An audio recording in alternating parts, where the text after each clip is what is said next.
Assalamualaikum warahmatullahi wabarakatuh. Perkenalkan, nama saya Mega Gemala. Saya bertugas di Politeknik Negeri Batam. Di institusi ini saya ditempatkan di jurusan Teknik Mesin, dan selama bertugas di sini saya mengambil beberapa mata kuliah. Salah satunya adalah Matematika Teknik.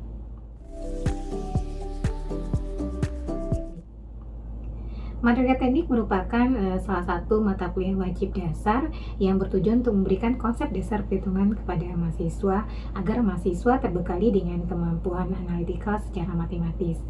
Mata kuliah ini juga mendukung mayoritas mata kuliah kompetensi di jurusan Teknik Mesin, sehingga diharapkan nantinya mahasiswa dapat menggunakan konsep dasar perhitungan ini untuk menyelesaikan masalah kompleks dan dapat menyederhanakannya. Pada lampiran video bukti mengajar, saya membahas salah satu materi yang ada di dalam RPS Matematika Teknik, yaitu teori himpunan. Di sini saya membahas konsep dasar himpunan dan cara penyajian himpunan.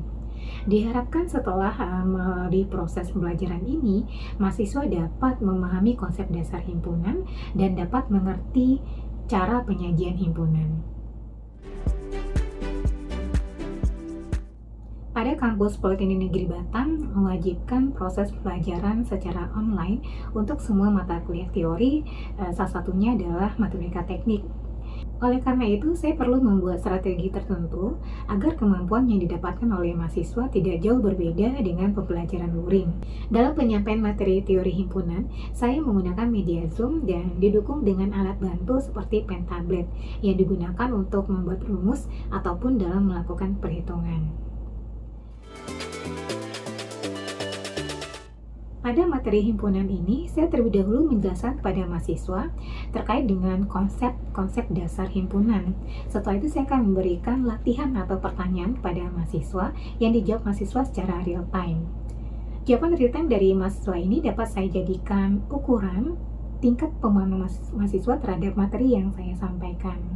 Dan juga saya jadikan pedoman apakah bisa lanjut ke topik berikutnya. Selama perkuliahan, saya melibatkan mahasiswa di tengah-tengah proses pembelajaran, dan biasanya saya selalu menanyakan ulang kepada mahasiswa setiap saya selesai menjelaskan definisi ataupun rumus tertentu. Ini tujuannya supaya mahasiswa lebih fokus dan aktif dalam proses pembelajaran.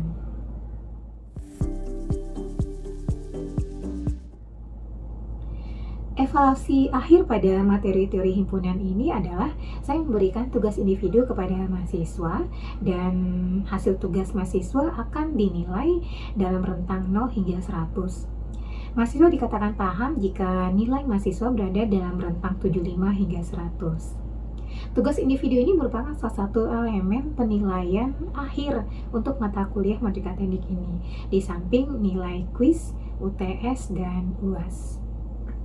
Baiklah, sekian penjelasan saya mengenai mata kuliah ini. Terima kasih atas perhatian Bapak Ibu. Wassalamualaikum warahmatullahi wabarakatuh.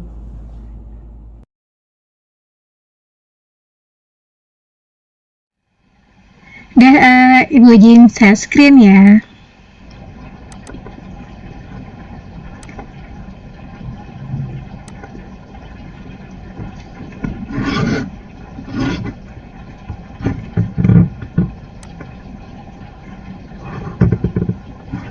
Nah, baiklah. Assalamualaikum warahmatullahi wabarakatuh. Selamat pagi semua. Selamat pagi, Bu. Ini nggak ngantuk kan? Pagi, Bu. Semangat ya. Oke. Nah, jadi kita sekarang masuk ke pertemuan yang keempat yang membahas tentang teori himpunan. Nah, untuk materi teori himpunan ini merupakan materi yang dasar sekali ya di dalam bidang matematika, karena materi ini sudah kita dapatkan dulu ya di bangku SMP, bangku SMA, itu kita sudah mempelajari tentang teori himpunan ini. Jadi sekarang sifatnya kita mengingat kembali, menyegarkan kembali ingatan kita tentang materi himpunan ini. Nah, kita lihat di sini capaian pembelajarannya. Jadi, capaian pembelajaran untuk materi ini adalah mahasiswa mampu memahami konsep teori himpunan. Kemudian outline atau pokok bahasan yang akan kita bahas di materi ini adalah definisi himpunan dan cara penyajian himpunan. Kita mulai dari definisi himpunan. Jadi himpunan itu atau dinamakan juga dengan set ya. Ini artinya adalah kumpulan objek-objek yang berbeda dan dengan definisi yang jelas. Nah, jadi pada definisi ini, definisi himpunan itu ditekankan pada dua kata di sini ya. Objek-objek yang berbeda dan harus dengan definisi yang jelas. Nah, di sini untuk objek-objeknya ya, objek-objek pada himpunan itu juga dinamakan dengan elemen, unsur atau anggota. Ya, untuk elemen itu sendiri kalau di dalam himpunan itu kita menotasikan seperti ini. Itu elemen, anggota yang ada dalam himpunan.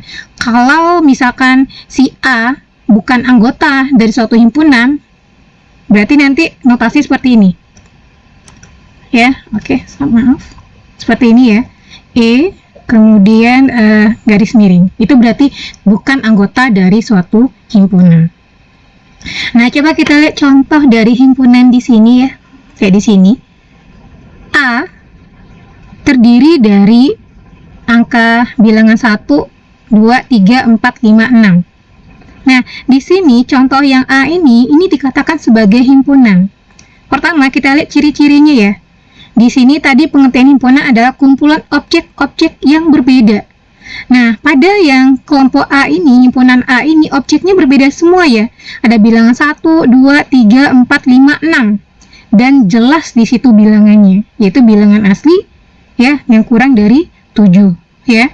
Jadi untuk yang contoh yang pertama itu dikatakan sebagai himpunan.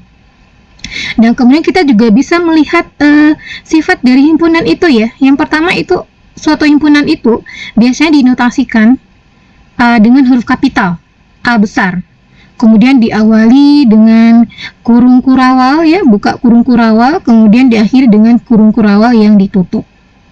Nah, kemudian kita lihat contoh himpunan yang B ya, yang B.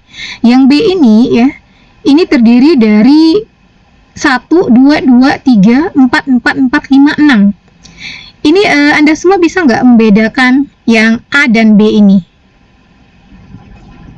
Kalau tadi Bu bilang ya, yang A ini termasuk himpunan ya, karena objeknya berbeda semua di sini. Nah, kalau yang B gimana? Apakah juga termasuk himpunan? Ada yang bisa bantu? B apakah termasuk himpunan?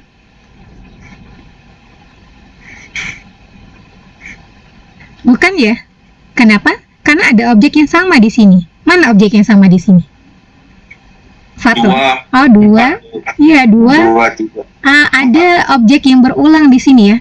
2 dan 4. Oleh karena itu yang B ini bukan dikatakan himpunan ya, karena objeknya ada yang sama. Nah, kalau yang B ini kita jadikan ke himpunan, itu akan diubah seperti ini. 1, 2, 3, 4, 5, dan 6. Jelas ya perbedaannya ya?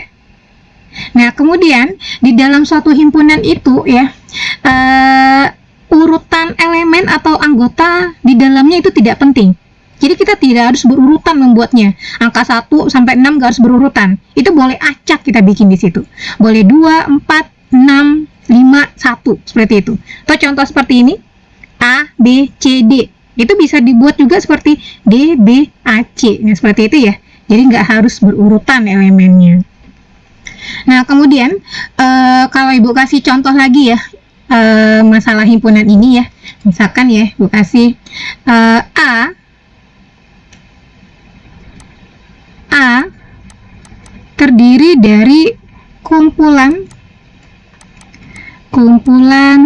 mahasiswa Poli Batam, Politeknik Negeri Batam. Nah, untuk yang pernyataannya ini, A terdiri dari kumpulan mahasiswa Poli Batam, ini dikatakan sebagai himpunan. Kenapa? Karena di sana ada objek-objek yang berbeda, ada objeknya dalam mahasiswa ya. Dan mahasiswanya kan banyak di situ. Mahasiswa 1 dan mahasiswa yang kedua pasti berbeda. Jadi sana objeknya berbeda.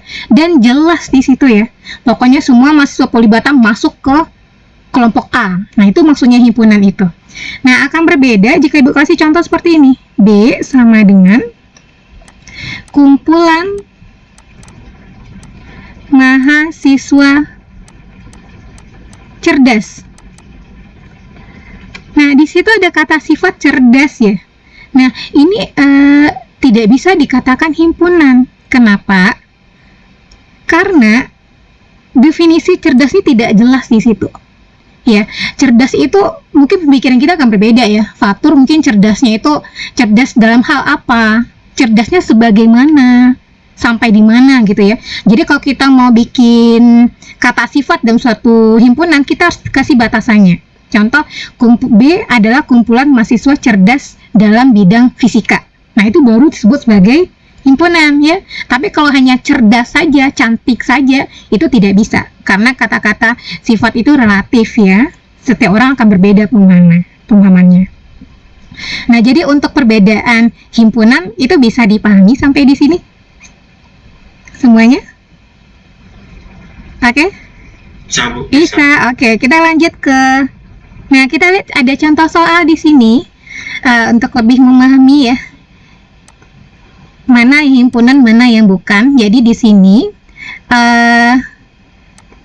di antara kumpulan berikut manakah yang merupakan himpunan? Nah, Ibu minta tolong nih, ada yang A, ada yang bisa untuk yang A, kumpulan binatang yang berkaki dua. Himpunan, Bu. Himpunan ya. Jadi benar ya, himpunan, karena di sana jelas ya. Pokoknya semua binatang yang berkaki dua masuk ke kelompok A. Ya, makasih Riki. Lanjut yang B. Yosefa bisa bantu kumpulan siswa yang cerdas. Tidak, Bu, karena cerdas tidak. Ini belum jelas, Bu, definisinya. Oh, oke. Itu udah ada contohnya tadi ya, yang cerdas ya. Iya, Bu. Oke. Lanjut yang C. Kumpulan siswa yang tingginya di atas 160 cm. Apakah termasuk himpunan atau bukan? Himpunan, Bu. Himpunan, Bu, karena angkanya jelas. Oh 160. iya. Ya, pokoknya yang di atas 160 masuk ya ke kelompok C ya, atau himpunan C. Nah, yang D gimana? Fator, kumpulan lukisannya indah. Tidak himpunan, Bu. Bukan himpunan ya, karena indah itu tidak terdefinisikan dengan jelas. Nah, baiklah. Jadi itu ya yang dimaksud dengan himpunan itu. Nah, sekarang kita lihat cara penyajian himpunan. Nah, bagaimana cara kita menyajikan himpunan itu? Nah, jadi ada 4 cara dalam menyajikan himpunan ini ya. Yang pertama itu adalah cara enumerasi. Nah, cara enumerasi itu artinya kita menuliskan semua elemen himpunan yang bersangkutan. Tadi elemen artinya apa ya? Elemen tadi artinya apa ya? Apa arti elemen? Ada yang ingat? Anggota ya. Jadi kita biasakan yang menggunakan elemen. Jadi elemen itu sering nanti ditemukan dalam materi himpunan ini ya. Jadi elemen itu sama dengan anggota. Jadi enumerasi itu ya artinya kita menyajikan himpunan dengan cara menuliskan semua elemen himpunan yang bersangkutan. Nah, lihat contohnya. Contohnya di sini himpunan B itu memiliki anggota 1, 2, 3, dan 4. Nah, sajikanlah himpunan B ini dalam bentuk enumerasi. Nah, kalau dibuat dalam bentuk enumerasi, maka himpunan B akan ditulis seperti ini. B sama dengan buka kurung kurawal 1, 2, 3, 4. Nah, seperti itu enumerasi ya. Kita tulis semua anggotanya langsung di dalam himpunan itu.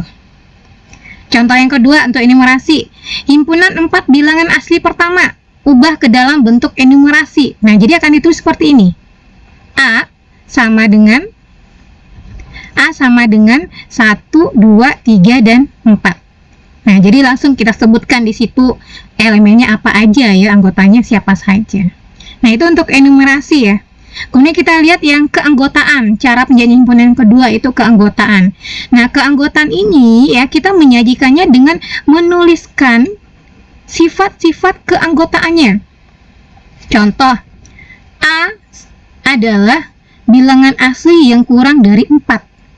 Nah, jadi kita narasikan sifat keanggotaannya di dalam kurung kurawal ini. Itu maksud dari menyajikan himpunan dengan cara keanggotaan. Contoh yang kedua, B adalah himpunan yang terdiri dari bilangan ganjil yang kurang dari 8. Jadi ada narasinya di situ. Ya, itu yang cara yang kedua ya. Kita lihat cara yang ketiga. Nah, cara yang ketiga, menyajikan himpunan itu adalah dengan menuliskan dengan notasi.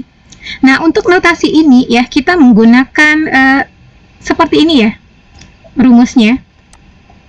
X, buka kurung kurawal, X, ini bacanya di mana ya? Garis ini, X di mana syarat yang harus dipenuhi oleh X, tutup kurung kurawal.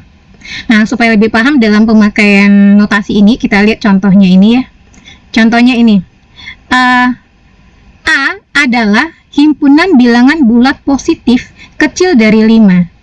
Nah, sajikanlah pernyataan ini ke dalam bentuk notasi.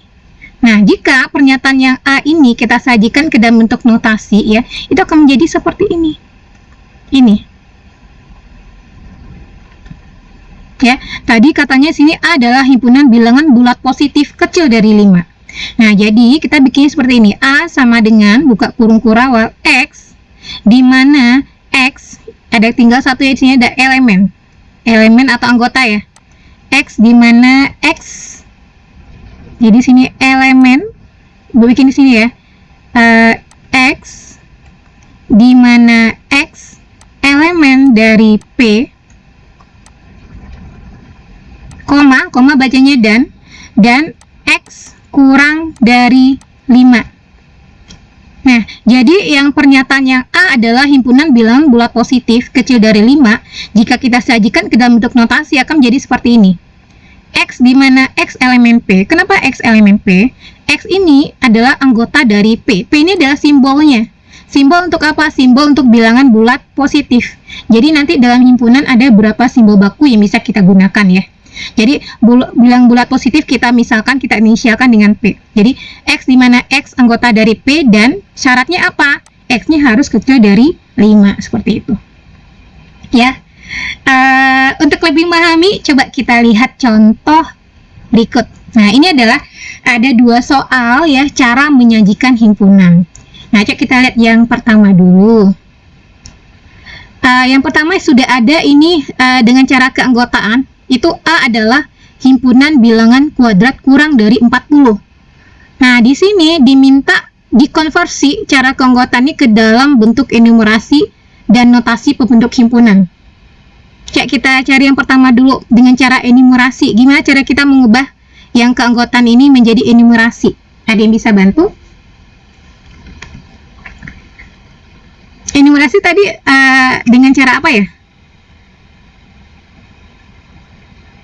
Menuliskan semua elemen yang bersangkutan, Bu. Oh iya, oke. Jadi gimana enumerasinya untuk yang ini, yang nomor 1? Jadi A sama dengan buka kurung kurawal bilangan kuadrat yang kurang dari 40 apa saja? Kita mulai dari 1 dulu. 1, 2 kuadrat berapa? 4. Ya, oke. Kemudian 3 kuadrat 9, Bu. 4 ini enggak susah ya. 4, 9. Kemudian 4 kuadrat 16. Berapa lagi? 25. 36. Oh, sampai 36 ya. Kenapa? Karena di situ ada batasannya ya. Ada batasannya 40. Oke, nah ini cara enumerasi. Itu enggak semua cara enumerasi itu? Bisa ya. Di situ berarti intinya kita harus tahu ya, bilangan kuadrat itu yang mana gitu ya. Bilangan bulat positif itu yang mana gitu ya. Nah, kemudian kalau kita ubah ke notasi pembentuk himpunan gimana? A sama dengan, ayo dibantu. X, ya, Garis X, Bu. ya, garisnya kita baca di mana ya? X di mana X elemen. Nah, mau kasih inisial apa kalau himpunan bilangan kuadrat belum tahu kan inisialnya ya? Jadi kita inisialkan dengan anotasikan dengan K ya. Oke, kemudian apa syaratnya? Dan ya, koma baca dan X kurang dari 40. Oke, seperti itu. Benar ya? Sudah mulai paham nggak cara menyajikannya? Oke, kita lihat contoh yang kedua. Contoh kedua berarti bisa nih yang sudah ada yang enumerasi kan ya. Nah, berarti keanggotaannya gimana cara kita bikinnya? B adalah Nah, untuk cara keanggotaan kan kita mendeskripsikan ya, itu sifatnya apa bilangannya. Nah, cari tahu dulu yang si B ini bilangan apa ini. Mulai dari 2, 3, 5, 7, itu bilangan apa ya? Untuk kasih clue-nya. Bilangan yang hanya bisa dibagi oleh dua faktor. Bilangan 1 dan dia sendiri. Itu bilangan apa? Bilangan prima ya, bener ya, bilangan prima ya. Nah, jadi B adalah, kita bikinnya gimana di sini? B adalah himpunan bilangan ya. Bilangan prima kurang dari 20. Oke, himpunan bilangan prima. Bilangan prima Kurang dari 20. Oke. Ini bisa dibaca ya. Prima kurang dari 20. Nah, itu cara keanggotaan. Nah, untuk notasi gimana? B sama dengan X, di mana X?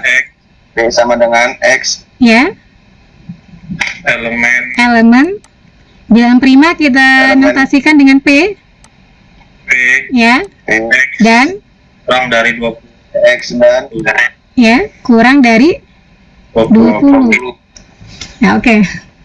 Nah, jadi gitu ya cara menyajikan himpunan. 3 cara baru kan ya. Kita masuk ke cara yang keempat. Oke, kita lihat simbol baku dulu. Nah, ini tadi Ibu sampaikan. Jadi dalam himpunan itu ya ada beberapa simbol baku untuk himpunan ya. Yang biasanya seperti ini ya. Untuk himpunan bilangan bulat positif itu disimbolkan dengan P ya. Himpunan bilangan bulat disimbolkan dengan Z ya, rasional dengan Q, bilangan real dengan R, bilangan kompleks dengan C. Nah, jadi ini simbol-simbol baku yang biasa digunakan ya. Dan ini biasanya diperlukan untuk membuat notasi suatu himpunan. Nah, kemudian kita masuk ke cara yang keempat, menyajikan himpunan itu dengan cara diagram Venn. Nah, masih ingat pasti ya diagram Venn ini ya? Ingatnya ada ada lingkaran di dalam suatu kotak kan ya, diagram Venn itu. Nah, jadi diagram Venn ini adalah suatu cara menyatakan himpunan dengan menggunakan gambar. Nah, jadi di sini ya kita menggunakan gambar seperti yang terlihat di sini ya, terlihat di layar ya, nih di sini. Jadi untuk bikin diagram Venn ya, pertama kali kita bikin kotak berbentuk persegi seperti ini. Kemudian dibikin di ujungnya ada simbol U. Nah, U atau S. U itu adalah universal, S itu semesta. Jadi sama aja. Jadi ada beberapa buku menggunakan U, ada beberapa buku yang menggunakan S. Nah, apa arti dari universal atau semesta ini? Nah, arti dari universal atau semesta ini adalah semua objek yang berada di dalam kotak ini atau diagram ini. Ya, baik itu yang berada dalam lingkaran maupun yang berada di luar lingkaran. Nah, itu semua termasuk ke dalam universal atau semesta. Nah, jadi misalkan ya, contohnya seperti ini. Misalkan semesta itu terdiri dari bilangan 1 hingga 8. Ya, kemudian di himpunan A terdiri dari 1, 2, 3 dan 5. Himpunan B terdiri dari 2, 5, 6 dan 8. Nah, sajikanlah himpunan ini ke dalam bentuk diagram Venn. Nah, di sini ya, seperti Ibu sampaikan tadi, kita bikin kotak dulu, kemudian U. Ini kita harus mikir ini kita mau bikin himpunannya berapa buah gitu. Jadi kan tergantung berapa di sini kelompoknya. Ada 2 kelompok ya, ada A dan B gitu ya. Dan kemudian kita lihat dulu apakah ada anggota yang sama di himpunan A dan himpunan B. Coba dicek, ada nggak yang sama? Anggota di himpunan 2 dan 5. Berarti ada anggota yang sama di himpunan A dan B ya, artinya anggota ini ada di A dan juga ada di B ya. Nah, kalau di dalam himpunan ya, dalam operasi himpunan ini namanya beririsan himpunannya. Kalau dilambangkan seperti ini. A irisan B. Jadi ada anggota A dan B yang sama. Nah, di sini adalah 2 dan 5. Nah, untuk operasi himpunan irisan ini ya, gabungan kita akan pelajari setelah topik yang ini ya. Jadi ini adalah sambungan dari materi ini nantinya. Nah, jadi yang Anda tahu semua ya, berarti kalau beririsan ya, lingkarannya kita harus bikinnya beririsan juga, jadinya ada seperti ini. Nah, anggota yang sama tuh bikin di sini ya, 2 dan 5 tadi kan ya. Nah, ini 2 dan 5. Kemudian untuk himpunan A ada 1, 2, 3, 5. Himpunan B ada 2, 5, 6, dan 8. Nah, bagaimana bilangan yang tidak berada di dalam kedua himpunan ini? Ya, kita taruh di luar himpunan. 4 dan 7 ya, karena dia masih termasuk ke dalam semesta. Seperti itu. Oke, bisa dipahami nggak sampai di sini penyajian himpunannya? Gimana? Bisa, oke. Nah, karena ini ya, tadi sudah disajikan beberapa latihan soal ya. Jadi untuk mengukur tingkat kepahaman Anda semua terhadap materi ini, ada tugas individu yang sudah saya buat di sini ya. Dan tolong ini dikerjakan di rumah ya, dan dikumpulkan 1 minggu sampai 1 minggu ke depan ya. Jadi nanti minggu depan kita akan bahas 2 soal ini. Dan jika ada yang kurang mengerti, nanti bisa tanya di grup ya. Gimana? Ya. Nah, nanti ini PowerPoint-nya akan Ibu share di learning. Jadi nanti bisa cek di learning ya. Nah, untuk referensi itu Ibu menggunakan buku karangan dari Darwanto, terbitan tahun 2020 dengan judulnya Teori Himpunan ya. Ini penerbitnya Universitas Muhammadiyah Kota Bumi. Nah, baiklah, ada pertanyaan nggak sampai di sini terkait materi ini? 2 soalan jalan Bu. Iya, 2 soal saja. Mau ditambah? Enggak ya. 2 soal. Iya, insya Allah cukup untuk mengukur ya tingkat pahamannya. Ada lagi pertanyaannya? Ya, Fatur. Izin Bu mau bertanya. Iya. Tapi bukan terkait materi Bu. Oh, oke. Kalau bukan terkait materi, nanti kita sambung setelah Ibu tutup ya. Bu tutup ininya dulu ya, materinya. Iya, Bu, iya, Bu. Nah, baiklah, jika tidak ada pertanyaan ya, semoga materi hari ini dapat diterima dengan baik ya. Dan insya Allah kita ketemu lagi minggu depan dengan materi yang baru dan pembahasan soal jika ada yang kurang mengerti. Baiklah, Assalamualaikum warahmatullahi wabarakatuh. Bu stop share ya.